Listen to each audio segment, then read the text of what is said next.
comment by Defence Minister Rajnath Singh yesterday ignited the debate over V.D. Savarkar's apology. For long, the Hindu Mahasabha leader has been mocked by the Congress and left as sorry Varkar.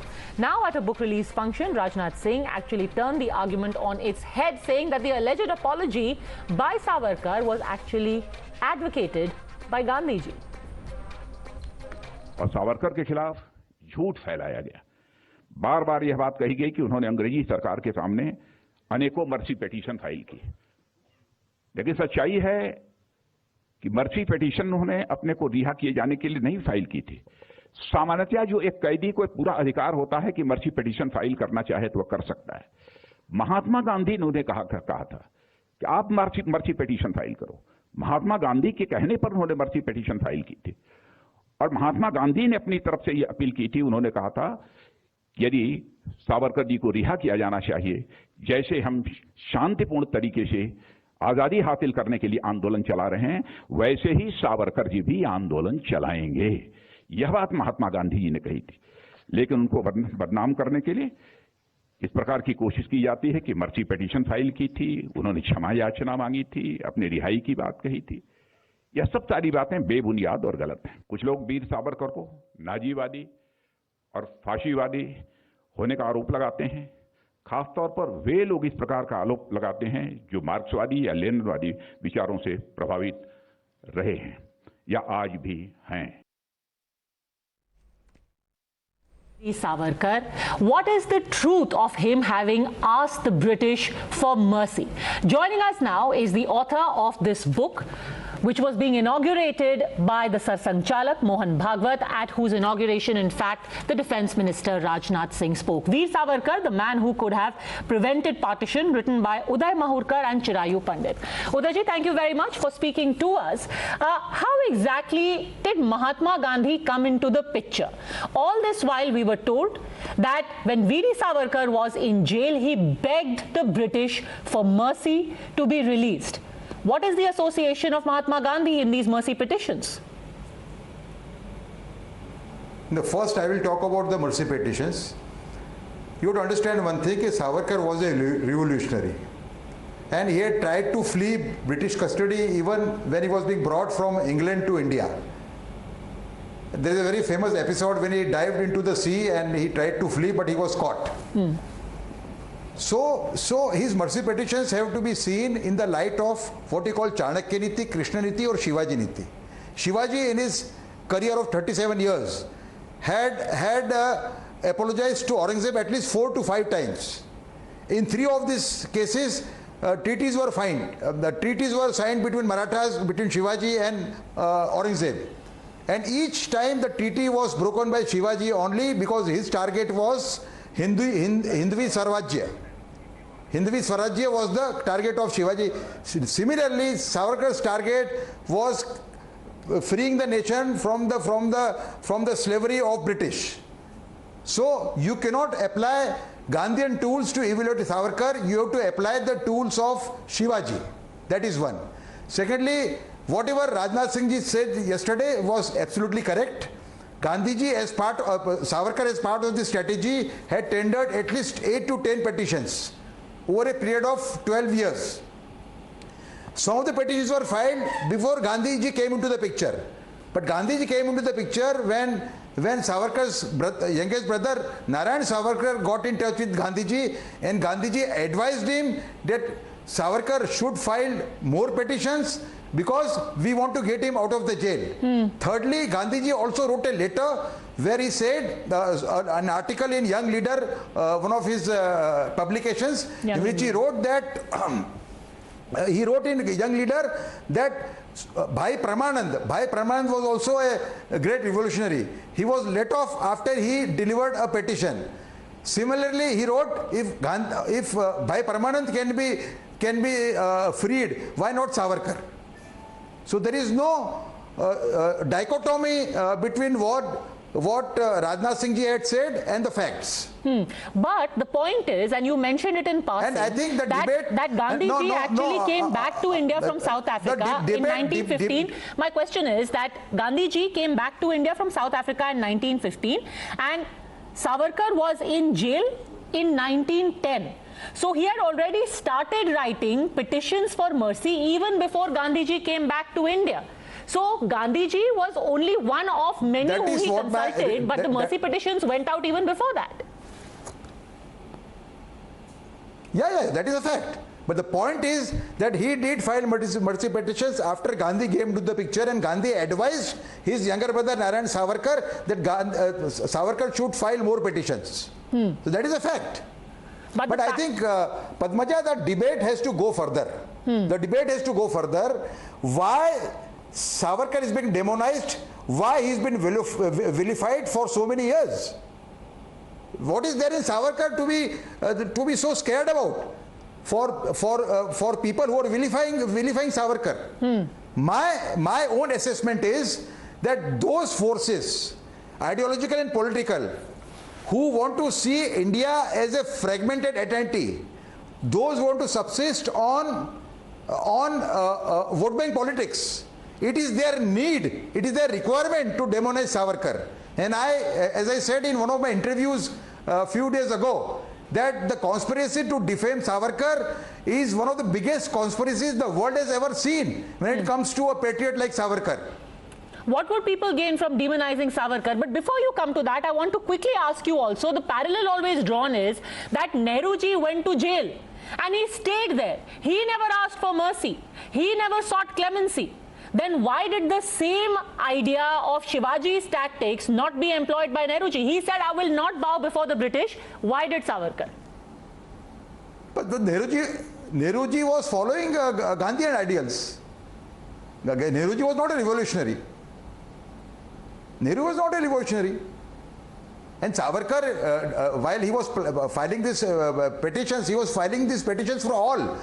Almost all his petitions say that not only he, all those who are incarcerated in Andaman should be freed. And one of his letters is very clear that if you can't free me, then don't hold these people, free them.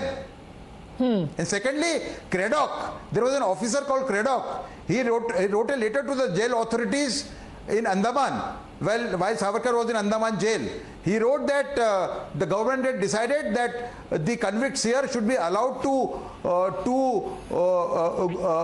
should be allowed outside the jail for few hours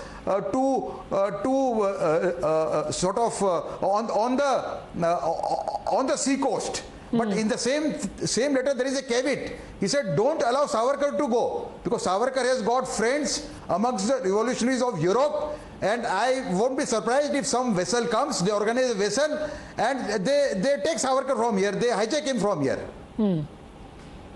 So he was being subjected to even more. Then there is another even more hardships than the other people in Kalapani. There was a ship. Yes, but you know, absolutely. You spoke of how there was a conspiracy to defame V.D. Savarkar. What would people gain out of it? And there are so many icons who have found place of pride. We have Bal Gangadhar Tilak, we have Netaji, we have Sardar Patel. Then why would people go only after Savarkar? No. The reason is that Savarkar was the biggest critic of Muslim appeasement politics. He was warning Congress from 1937 onwards that the politics of appeasement which you are practicing will do incalculable damage not only to the nation but also to Hindu-Muslim relations. So Savarkar was the biggest critic of Muslim appeasement politics. So those who subsist on Muslim appeasement politics, those who don't owe complete allegiance to the nation, because Savarkar is the biggest symbol of India's unity and integrity. Who are these people? For them, it is their requirement. Who are these people who you think have demonized Savarkar because they are Muslim? I call them followers of aligned ideologies. Who are these people? They are both them. political as well as ideological. But name these people. Do you think that deliberately some parties or people have worked like this? No. Certainly. Take for example the communists in this country. When China was harassing India, They have not condemned China, which means that they don't owe undivided loyalty to the country. Same way those who are practicing Muslim appeasement politics, it is their requirement because they don't want Savarkar to emerge as a hero of the future generation, which he is. If you look at his efforts to prevent partition, his national security and diplomatic vision, then Savarkar comes out as a prophet, I would say as a unifier, as a Savant.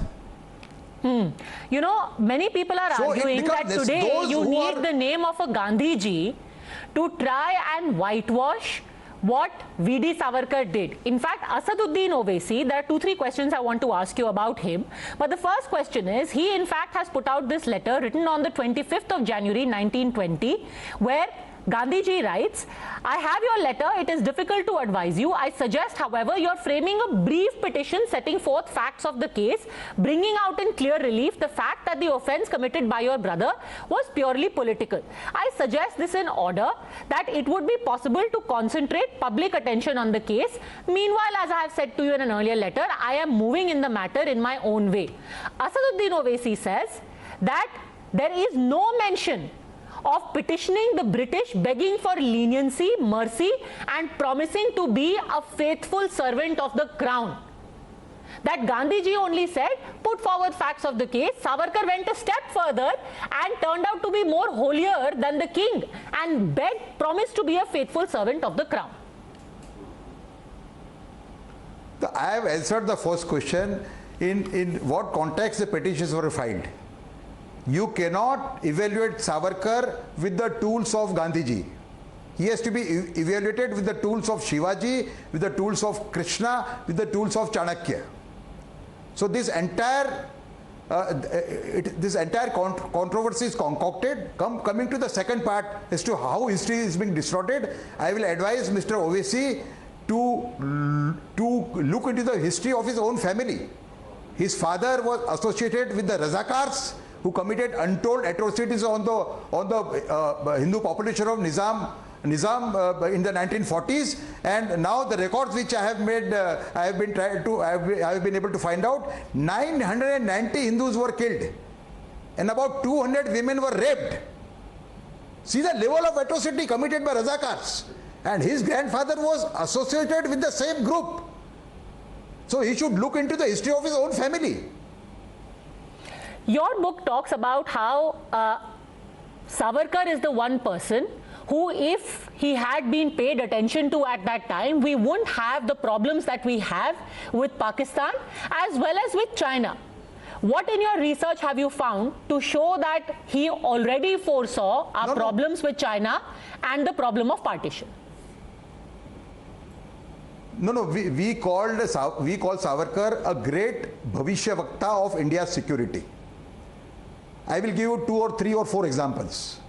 Number 1, from 1937, he was warning the Congress that if you continue with your policy of Muslim appeasement, India will have to pay a very heavy price. And it had to pay a very heavy price in terms of not just partition, but the killings of almost 15 lakh people died in the partition riots. It is one of the biggest strategies of the world.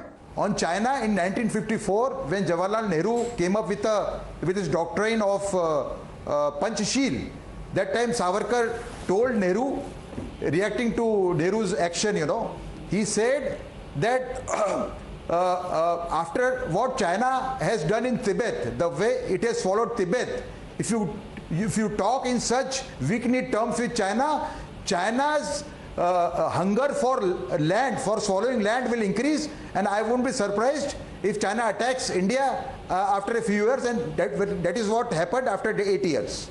Then in 1954, same year, he said that the Panchsheel of India consists of the beads of the rosary, where the Panchsheel of China consists of bombs, hydrogen bombs, missiles, machine guns.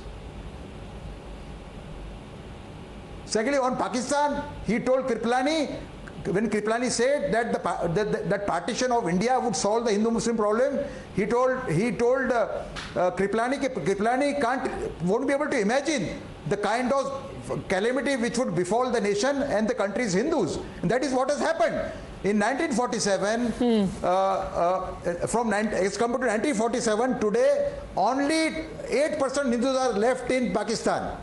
Only 30% Hindus are left in Bangladesh. And in India, Muslim population has increased by 5 to 6 times in the last 70 years. Okay. So Savarkar is, we have called him the father of India's national security and diplomacy. Well, and every shade of history must be told. There are several narratives that we've seen over the years. The best is to put the facts out there, which is what you have done in your book, which is what Rajnath Singh also spoke about. Let people know all the facts, all the facets, and then make up their mind. Thank you very much, Uday Mahurkar, for having joined me.